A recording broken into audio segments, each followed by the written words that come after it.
1992 Switzer Fellow Tim Greiner is Managing Director of Pure Strategies, a sustainability consulting firm helping companies improve the sustainability performance of their businesses, products, their supply chain, and their internal operations. This is Switzer Network News. Companies today can hire a sustainability officer, maybe even have them report at a VP level, but as long as that program is not part of the regular business planning process, the goal setting process, and built into the functional parts of the company, the marketing, the product design, the sourcing, that's the hardest thing to do. It's not very hard to publish a report and do a few things. It's more difficult to build it into the very fabric and foundation of the company.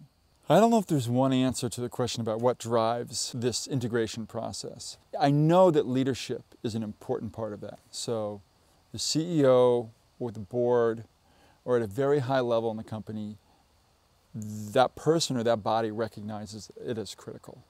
That's a key ingredient to success. So be that the founder, be that a CEO that looks at this and says, this is really important to my customers, and I want to be better than all my competitors in this area.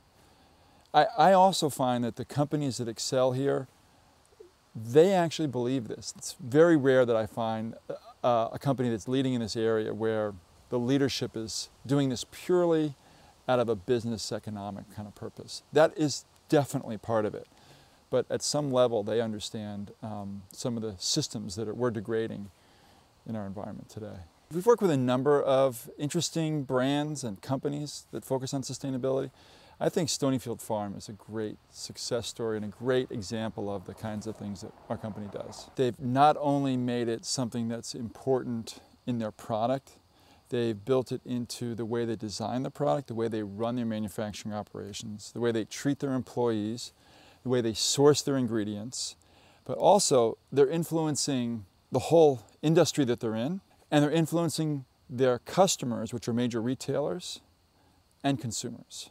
If you look at the statistics on what comprises the segment of the population that will buy green, it's somewhere around 6 to 8%.